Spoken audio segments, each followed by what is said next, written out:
Thank you for joining the webinar. We'll be starting just after 1 p.m. to allow the last couple of people to dial in. Please note that you'll be on mute for the duration of the webinar, and if you have any technical difficulties, please contact myself as the host via the Q&A box.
Good afternoon, and thank you for joining us today for the launch of our Technology Contractor Day Rate Guide 2018.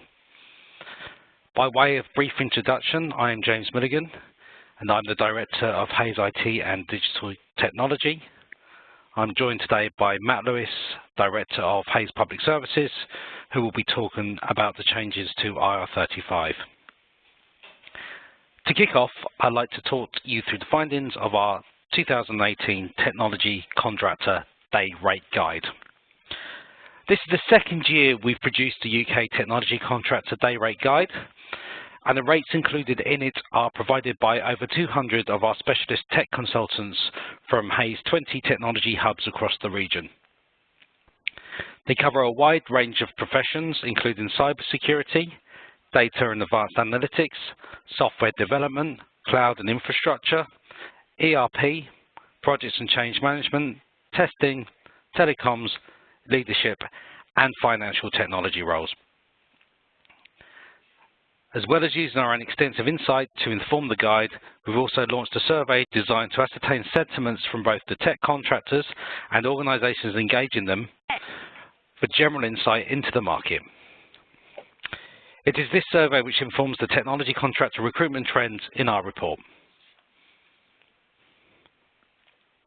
The first of our survey findings was that those organizations engaging contractors are even more optimistic about their business activity levels for 2018 than they were in 2017. Last year, 94% expected their activity levels to increase or stay the same, and this figure rose to 97% for 2018. This is most likely driven by a number of key changes impacting technology functions. These include ongoing work to ensure organizations are compliant with new legislation, such as the GDPR, as well as continuing prioritization of cybersecurity for many organizations across both the public and private sectors, which has only been amplified in the light of increasingly sophisticated cyber attacks and high-profile data breaches. These shifting priorities are causing an upturn in contractor usage plans. 35% of all organizations which use technology professionals are looking to engage contractors in the year ahead. This is notably higher than the UK average of 29% of organizations from all sectors and industries which plan to hire contractors in the same period. Specifically, 3/4, 73% of those planning to utilize technology contractors are doing so to meet peaks in demand Over half, 51%, want to access specific skill sets for one-off projects, and over a quarter, 26%, are turned to contractors due to difficulty sourcing suitable permanent employees. So, we know that the demand for tech contractors is on the rise, but what are the specific skill sets that are most in demand? In light of increasingly frequent cyber attacks, qualified and experienced cybersecurity contracts remain highly sought after, especially those with regulatory knowledge or project management experience. However, we know that there is a serious scarcity of permanent cybersecurity talent, which means that many organizations have turned to contractors in order to access this in-demand skill set. Other areas are also seeing increased demand. As more organizations continue to migrate to the cloud, there has been a greater need for contract architects and engineers with AWS and Azure experience, as well as server, desktop, and application support contractors. Cloud migration has also impacted a number of enterprise resource planning contractor roles, such as dynamic consultants and developers. Skilled development contractors are also wanted, especially those with front-end experience, as organizations invest in their digital offering in order to meet changing consumer expectations. Similarly, as organizations continue to understand that data integrity and insights from data can provide crucial competitive advantages, there's a greater need for data analyst contractors. Preparation for regulatory changes across a number of industries, such as GDPR, the need for continued compliance and focus on digital transformation is driving large-scale projects across a number of industries. Therefore, many organizations are looking to hire projects and change management contractors, particularly those with niche skill sets and experience. Changes to the technology contractor market, as it pertains to finance technology, is largely being led by recent or upcoming legislative changes. Finance technology contractors and those engaged in them have been impacted by the ever-changing regulatory landscape. After the rollout of MiFID II in January 2018, some large banks were faced with a surplus of contract headcount following an active period of contractor hiring in order to ensure process and infrastructure were brought in line with compliance requirements by the deadline. Many of these teams have since been moved on to Brexit-related projects. Whilst there have been minimal movement thus far, contingency plans are being put in place should a hard Brexit or a hard exit from the European Union occur. Finally, the impending decision on how IR35 will be implemented in the private sector is causing some unease among finance technology contractors and users alike. The move towards further digitalization of IT infrastructure and services continues across the financial sector as banks strive to better utilize more tailored methods of customer engagement. In particular, software engineering, blockchain technology, AR and data science are all areas that we're seeing increased investment in, and as such, contractors with operational experience in these fields are in particular demand. In tandem with the increase in demand, particularly for the skills I've just mentioned, it should come as no surprise that day rates for technology contractors are on the rise. Overall, we found that tech day rates have increased by an average of 1.7%. However, this doesn't quite paint the full picture, as there are discrepancies between different skill sets and roles. The largest day rate increases have been seen across functional testing, cloud and infrastructure, enterprise resource planning, and cybersecurity roles. On average, functional testing day rates increased from last year by 3.6%, 2.5% in cloud and infrastructure, 2.3% in ERP, and 2.2% in cybersecurity. Data and advanced analytics contractors have seen an average day rate increase of 1.7%. Project and change management contractors' rates have risen by 1.5%, development rates by 1.4%, and non-functional testing by 1.3%. Leadership contracting roles have seen an average day rate increase of 1.2%, and telecom contractor rates have risen by 1%, and governance rates by 0.8%. There are a number of challenges on the horizon for those organisations engaged in technology contractors, most notably the increase in day rates I've just mentioned. Organisations are aware that of these increases to day rates. Over half, 54% of those engaged in technology contractors are concerned about contractors having unrealistic rate requirements over the next 12 months. This is significantly higher, 11%, than those who said they anticipated the same challenge last year. However, rate inflation is not the only challenge on the horizon. Most, 78% of those who engage technology contractors, are also anticipating the shortage of suitable contractors within the marketplace. The limited availability of these professionals is further reflected by the 55% of technology contractor users who stated that they were concerned about competition from other organisations. With such prevalent technology skills shortages, it's important organisations are aware of what contractors consider when they're accepting a new role, particularly those which are increasingly concerned about day rate inflation. Aside from competitive day rate, interestingly, over a quarter, 26%, stated that work-life balance is most important when considering a new role, which represents an increase from last year when 21% said the same. When asked how they'd best like to improve their work-life balance, a third, 33% of the contractors stated they would like some flexible working.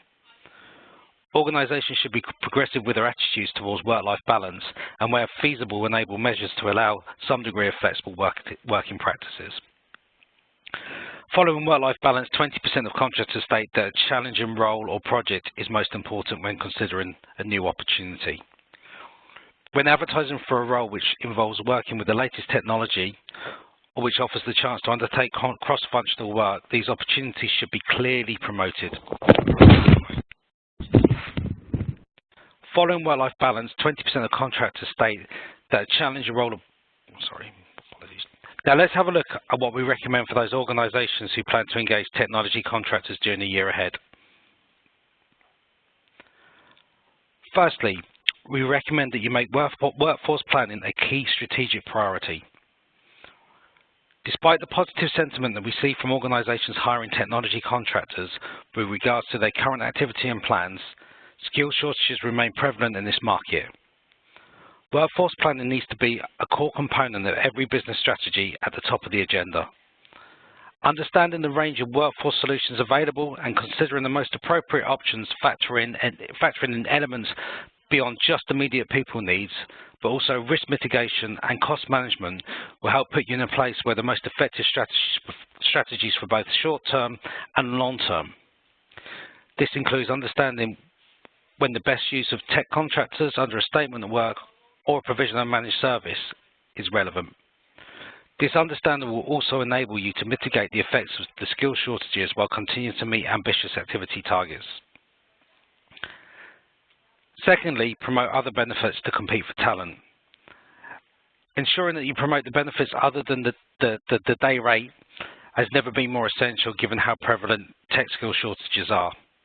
Competition for contractors is intensified, so organisations should be quick to highlight factors such as flexible working, which will allow a contractor to have a positive work-life balance and the opportunity to work on cross-functional or challenging and exciting projects or technology. Finally, organisations should condense their decision-making process, particularly in light of acute shortages of technology skills, as well as the high competition for tech contracting talent, which I previously discussed. It's imperative that hiring managers move really quickly when they're engaging with contractors.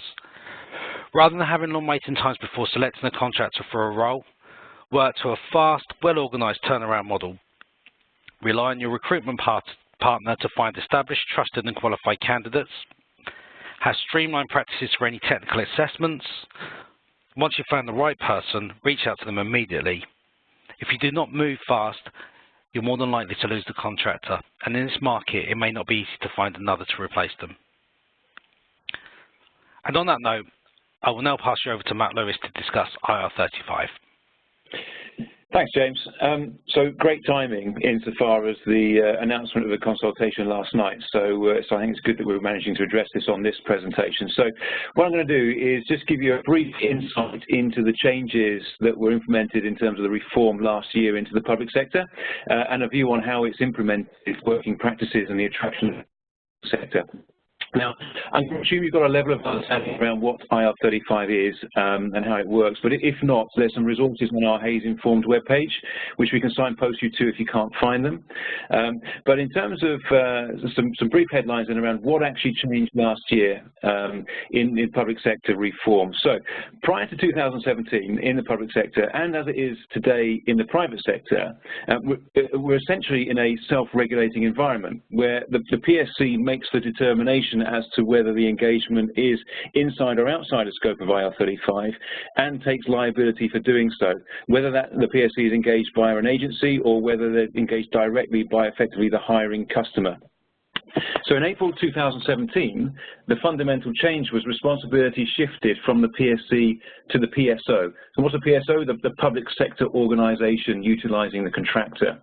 So the PSO, as of April 2017, was then required to make the determination as to whether the engagement is inside or outside of scope of IR35, and the liability for the implementation of the determination shifted to what's called the fee payer.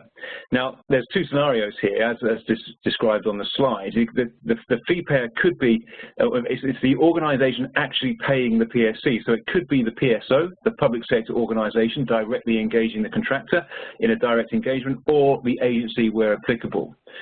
So the fundamental change was the shift in responsibility for making the determination and the shift in liability for executing or carrying out that determination in terms of the deduction of tax where appropriate. Now, there's a load of nuances, as you won't be surprised to learn, behind this, insofar as, for example, the PSO, the public sector organisation, is required to take, quote, reasonable care in arriving at the determination, and in the absence of taking reasonable care, the liability flips back to the PSO. However, these are the fundamental changes, noting that actually nothing changed last year in relation to the actual definitions around what constitutes self-employment. It's simply responsibility for making the determination and the liability for executing that determination that changed. So we'll move on now then in terms of what is it that actually constitutes self-employment, or the risk determinators around IR35. Now, I'm sure many of you, again, will be familiar with these, and as such, you'll know that the outcomes of any determination or assessment of a determination is very much based on interpretation and very complex case law. And as such, there's very little that's black or white in this environment, and there's many shades of grey. And as the HMRC have discovered, endeavouring to build a mechanical test or an online tool to actually arrive at reliable outcomes is a very difficult task. But to skip over some of these risk determinators, so in assessing whether a role is employed or self-employed for tax purposes, there's broadly 7 key risk determinators. So the right to substitution: does the PSC, does the contractor have the right to provide a substitute in their absence? Does the client, the end user customer, exert a level of control over the activity of the contractor, i.e. are they required to be on site 9 till 5 every day, or is there freedom and flexibility to come and go as you please?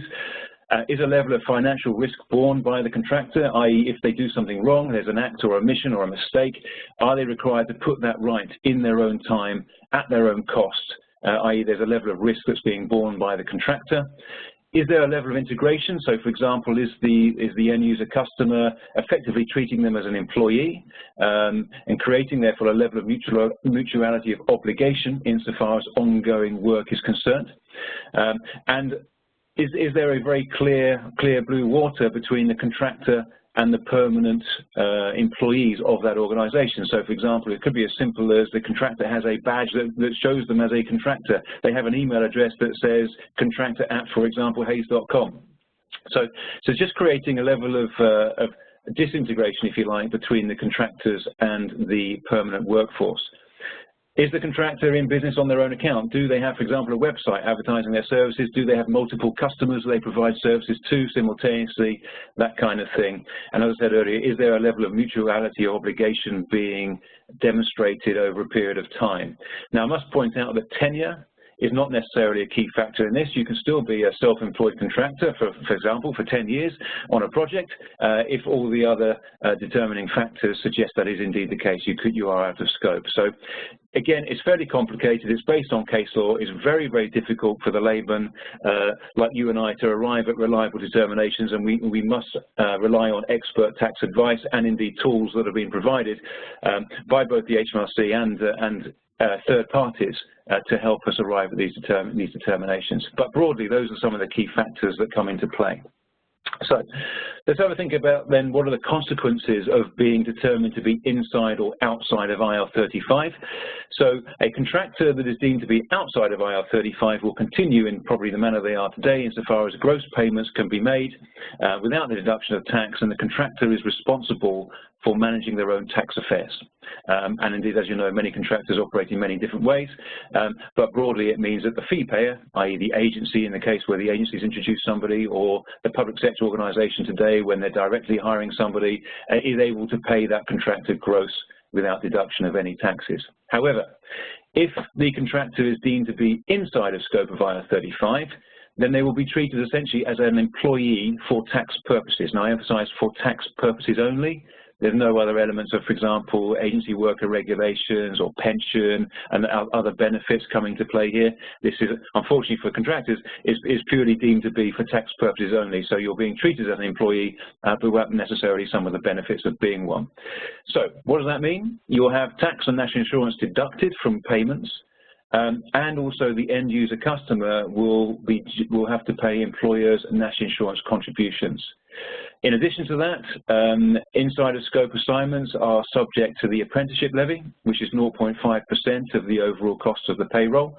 And it can be very, very complex. So, for example, if you have a VAT registered contractor who is deemed to be inside of scope of IR35, you've got to find a way of deducting tax and NI from the day rate, yet at the same time paying VAT on the total gross cost, which can get complicated. There's not any software systems out there that actually can reliably do this, and it's a fairly labour-intensive task when you've got high volumes. And also, contractors who are inside scope of IR35 will need to be declared on the customers, the end user, the public sector organisations, management information returns, the RTI returns to the HMRC. So as you can see, there's a pretty fundamental impact as a result of being deemed to be in scope of IR35, not least of which is the higher taxation that the individual contractor would experience, leading to, for example, most likely a 40% tax deduction that they're probably not subject to today, whereby they're managing their tax affairs in probably a more efficient fashion, shall we say.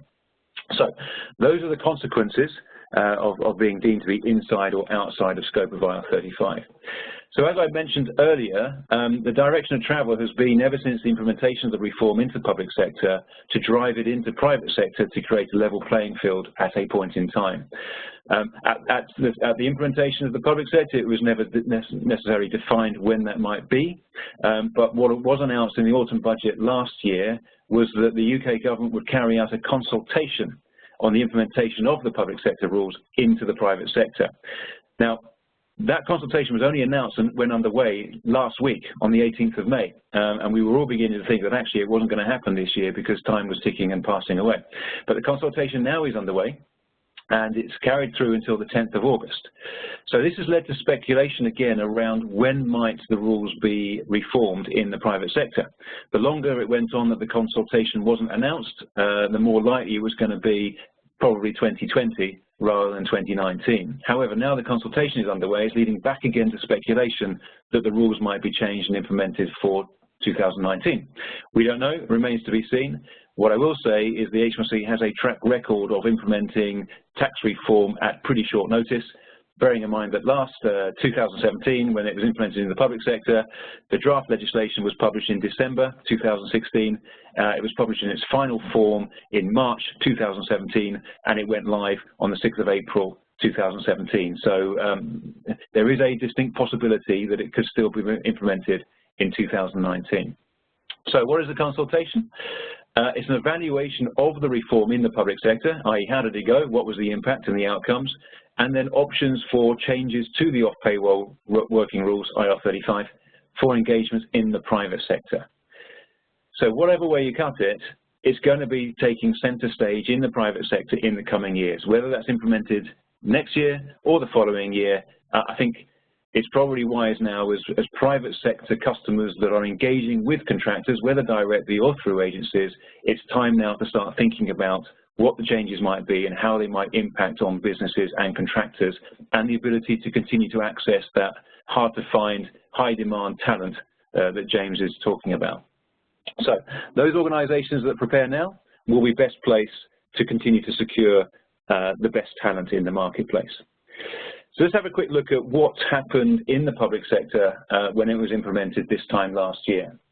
Well, in essence, because of the very short time frame and what is a typically risk-averse environment in the public sector, some public sector organizations simply said, it's the easiest thing for me to do simply is to stop hiring PSC workers altogether.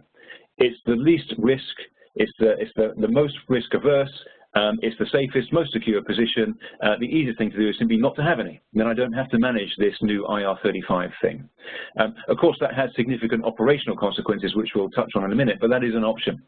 Some continue to use PSC workers, but again, because of the risk factor associated with making determinations, some simply said that actually, yeah, we'll carry on using PSCs, but we're going to treat them as in scope on an ongoing blanket basis, because again, that's the easiest way of managing the task of implementing responsibility for making determinations. On the other hand, some applied the rules in testing PSC workers on an assignment by assignment basis, i.e. the rules as intended by HMRC, using either the HMRC's online CEST tool, that's C-E-S-T, CEST tool, or using external third parties, tax assessment experts that do exist in the marketplace. So as you can see, there were three very distinct and different approaches, although 1 year on, what we have seen is that many customers that started with one or two, over time have gone through a fairly difficult and costly education process and have ultimately arrived at now running at option 3, if you like, in terms of applying the rules as intended, testing workers and assignments on an ongoing basis, on an assignment by assignment basis. So that was the reaction we saw in the marketplace. So what was the outcome of that? And I've got some stats here from a couple of different sources. So this is the Contractor Calculator survey carried out in September 2017. Now, obviously, I must point out this is clearly coming from the position of contractors, and there's a different perspective perhaps from end-user customers, which I'll come on to. But contractors were saying, in their experience, 76% of public sector departments using highly skilled contractors lost highly skilled contractors in the delivery of their objectives and their projects. So 76% of departments lost skilled contractors, as a result of which 71% of projects were delayed or cancelled.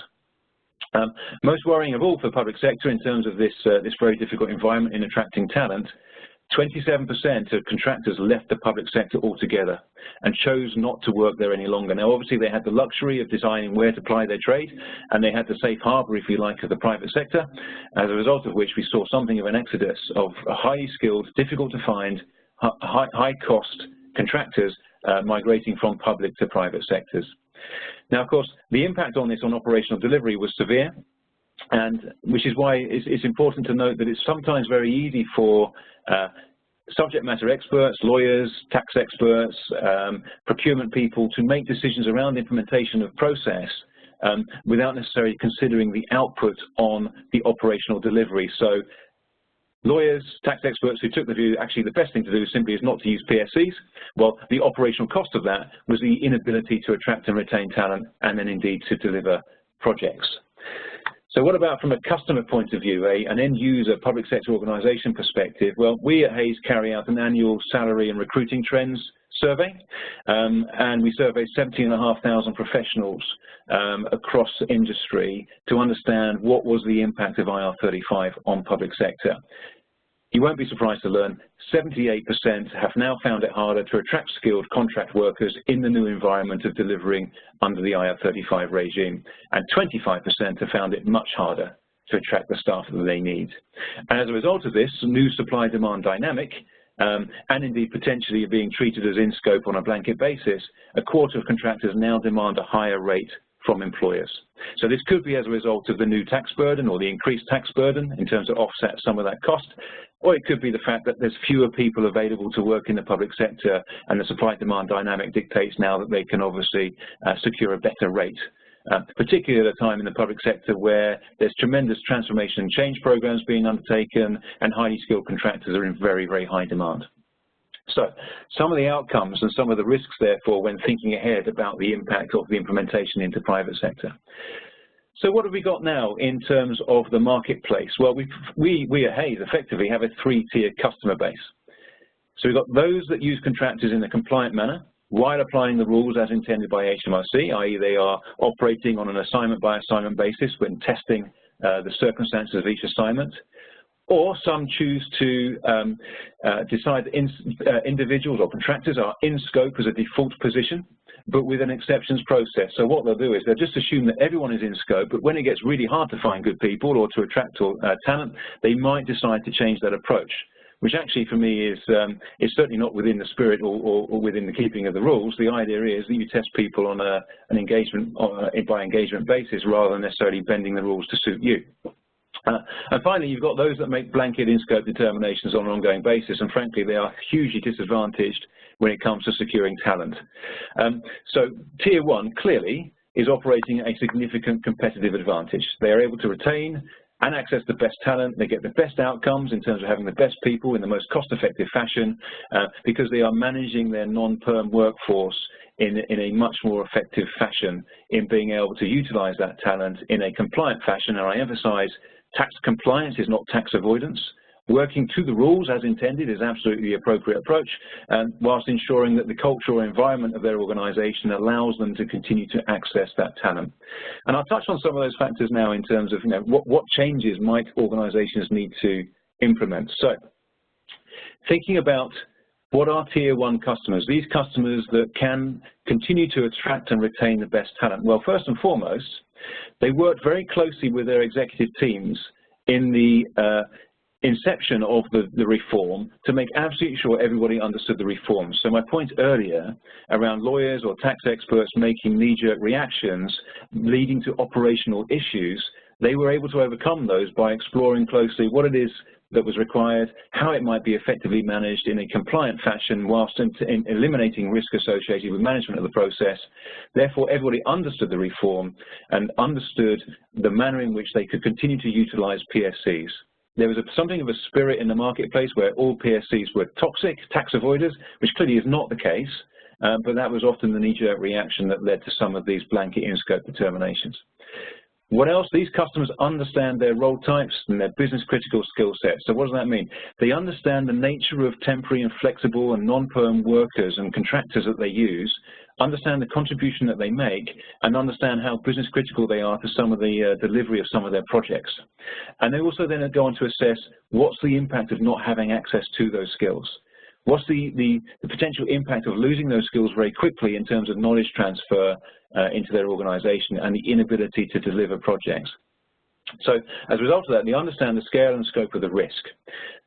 They then think about how do they implement approaches that adhere to the rules whilst accessing that hard-to-find talent. So what does that mean? That means that they understand the environment in which they can continue to engage contractors, but in an out-of-scope fashion, i.e. they are not treating them as employees. They're giving the contractors the freedom they need to continue to provide their services in a manner that allows them to demonstrate they are absolutely out of scope of IR35.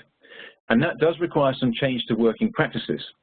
So, for example, if there's a culture where hiring managers might, for example, start to treat individuals as employees, maybe start to give them line management responsibility for teams, start to give them appraisals, performance appraisals on an ongoing basis. Simple things as giving them training, whereby their permanent employees are given a training course and the contractor gets engaged in that, enrolled in that. So they think about the working practices in terms of how they manage their non-perm workforce. And as a result of which, they get much more from their contractors, I would argue most people would agree that contractors, true professional freelance interims and contractors, like to take accountability and responsibility for their own performance and delivery of their own objectives. They don't necessarily need to be or want to be supervised on a day-to-day basis. They simply want to be given a task to get on with it and take responsibility and accountability and some risk around its delivery. So on that basis, organizations that treat their contractors in that fashion get much better value for money in terms of outputs from their contractors. Tests are carried out on an assignment-by-assignment basis, as I said, either using the H1C test, which does have some limitations, it must be said, or a third-party expert, tax assessment experts that are out there. The limitations of the test, well, often, unfortunately, you come back with an indeterminate status where you might answer all the questions, yet the tool still can't tell you whether a role or an assignment is inside or outside of scope of IR35.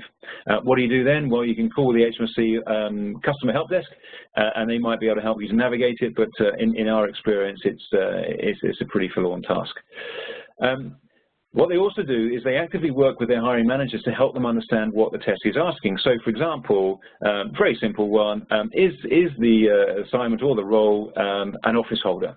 And people often think, well, that means if they are potentially working in a role that could be covering a permanent person, therefore they must be an office holder. Well, that's nothing of the sort.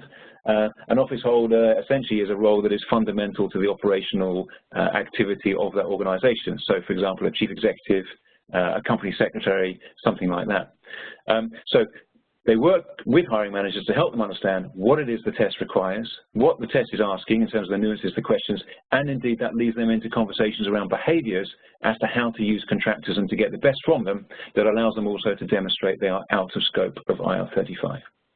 And finally, they work with recruitment specialists that understand the legislation and can help them navigate these issues. Particularly those that have worked in the public sector, I would emphasize to you from the private sector today, work with those organizations that have experience of engaging with the public sector and have gone through this before. It's a fairly painful process.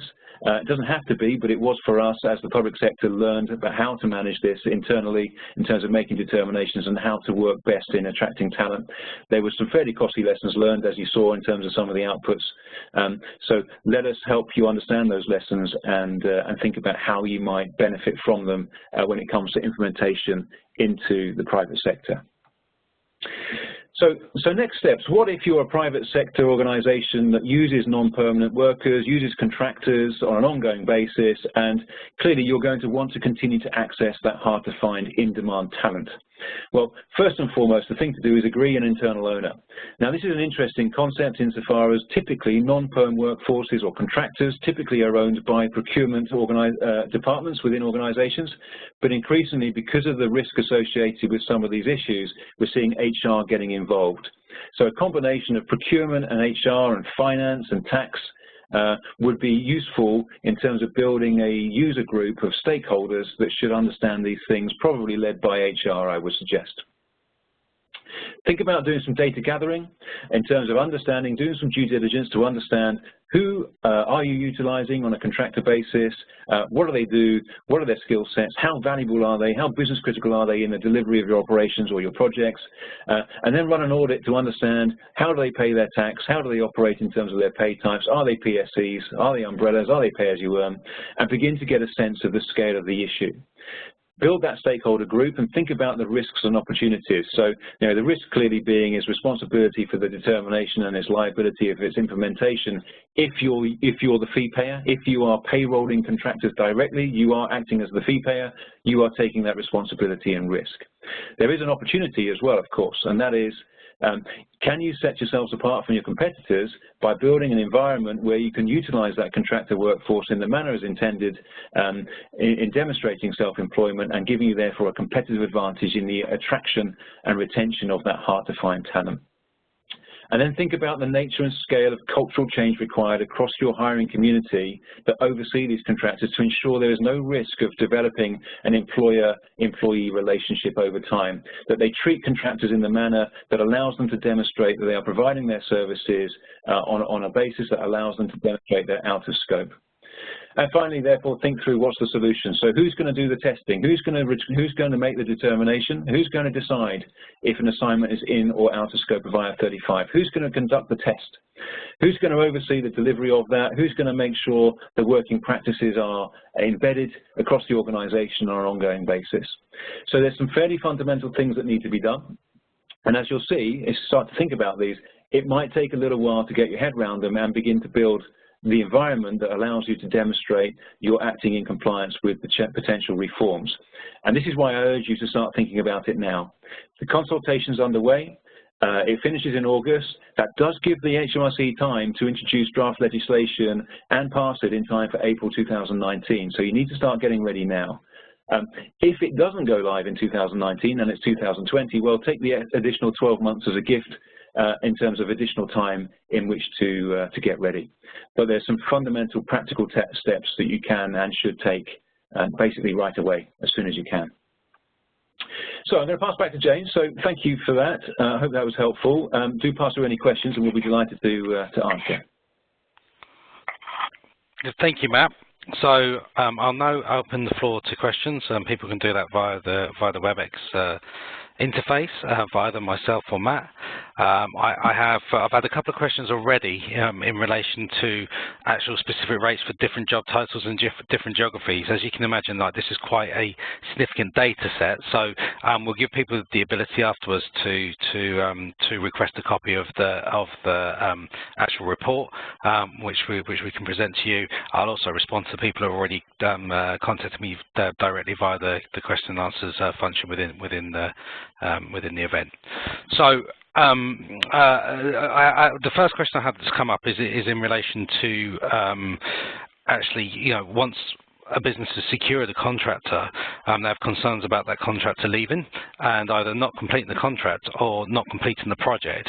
I suppose they're two different things, but we quite frequently see, like, when organisations onboard a contractor, they have a policy around tenure, 3 months, 6 months, 12 months, whatever it may be, and that's sometimes not a big enough window in order to deliver the project. And the risk comes for the risk point, if you like, when you're potentially going to lose that contractor is in the run-up to renewal, and we find that organisations that are very good in proactively managing that renewals process of at least 6 weeks out, to let the contractor know that there's the opportunity to renew, begin conversations via typically their agency on that renewals process and get all the paperwork signed off in good time, are the ones that do a good job of retaining the talent they require to complete the overall project, right? Where it's challenging is where things don't happen quickly, and therefore it creates uncertainty for the contractor, and they look at other options within the market, and even by the time that you do get to offer them a renewal, that person may well have other opportunities put in front of them. It might be they might end up being more interesting or pay a higher rate, and therefore you run the risk of losing that individual. Or if when people offer a series of short-term contracts, right? So again, contractors are all about having some whilst working on interesting projects, right, is really a really important driver for them. They also like a degree of certainty around where the money's going to come from, right? So again, if the project looks like it's going to go on for a longer period of time, the longer that you offer a contract, the more negotiating power you have with the contractor around rate, and the less risk you have around losing that individual.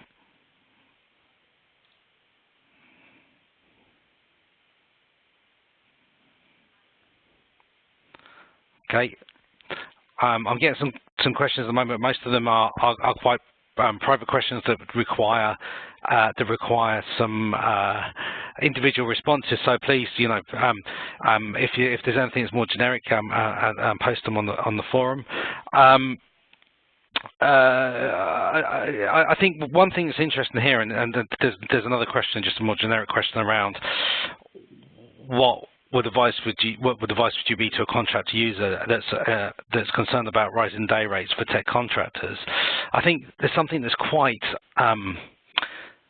interesting here as a trend, that traditionally, us that have been in the IT contract recruitment market for a long time, might not have necessarily picked up on or observed, and this is around flexible working practices.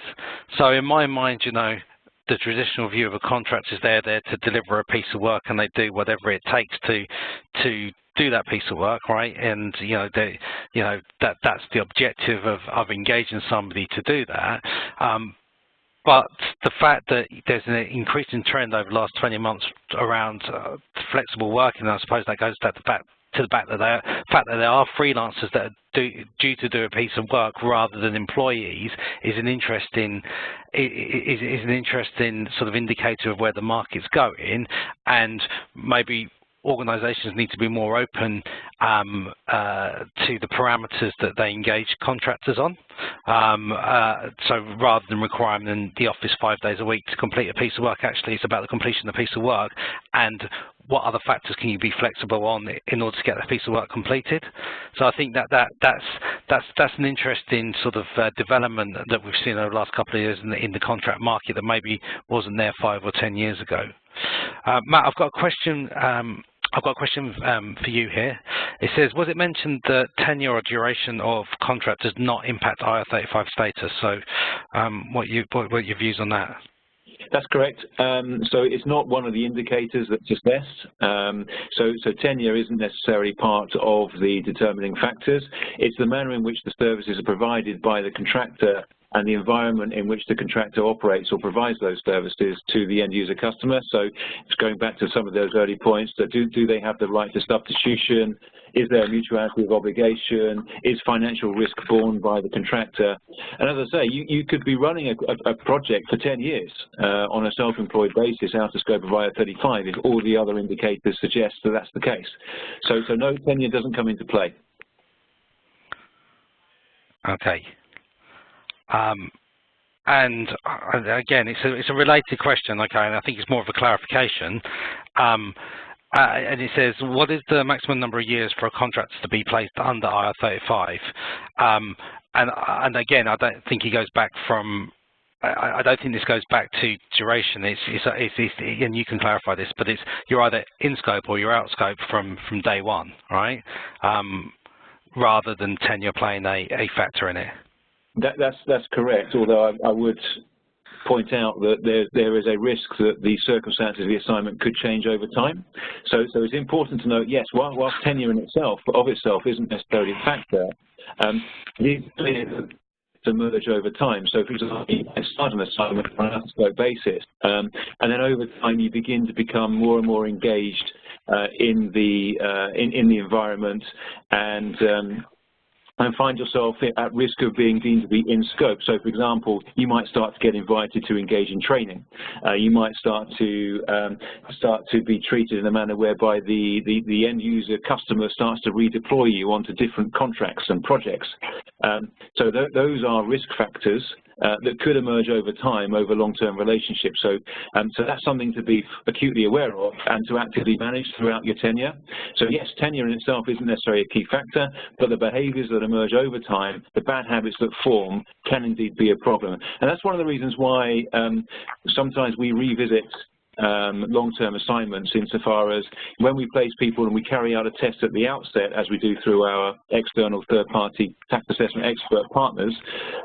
They carry out a test at the outset, then after 6 months we go back in and just revisit and run a further test just to assess whether that engagement remains out of scope or whether indeed those bad habits have formed over time.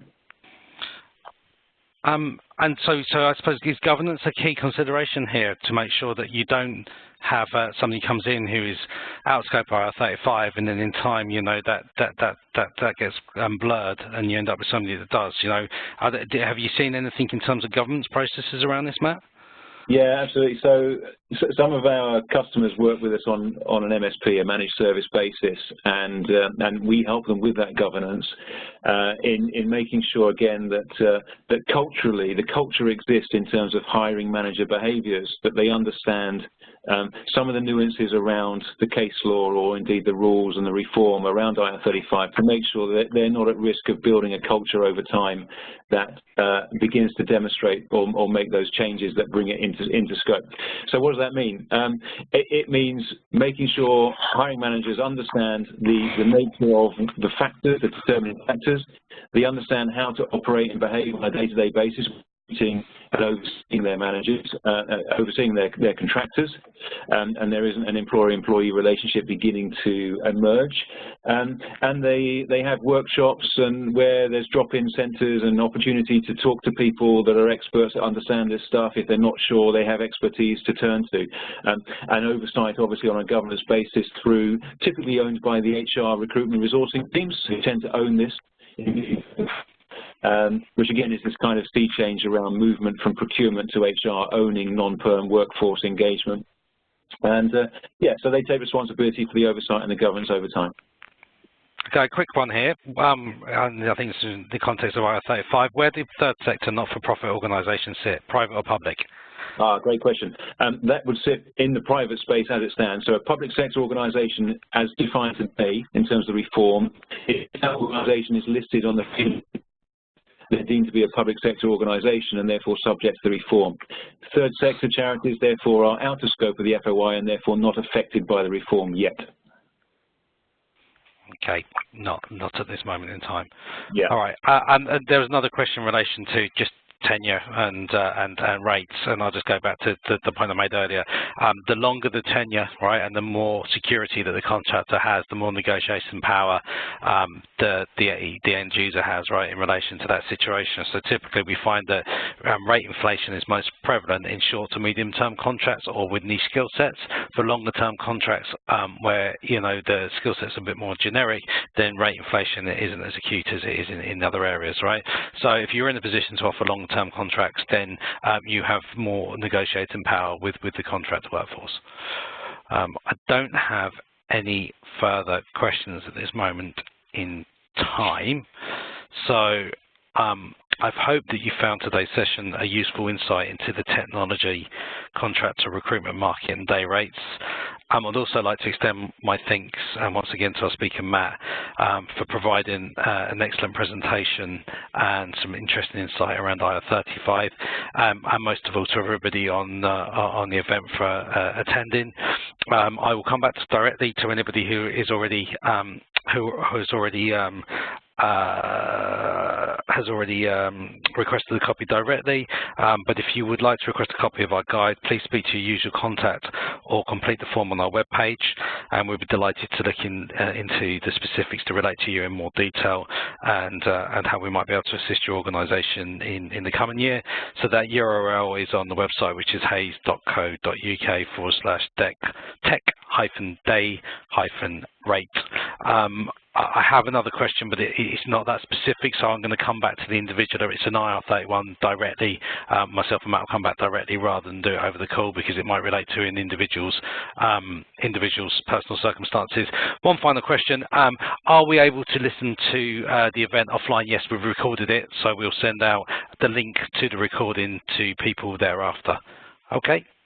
Thanks very much once again to everybody. Hope you have a good afternoon. Thanks, James. Cheers. Bye-bye.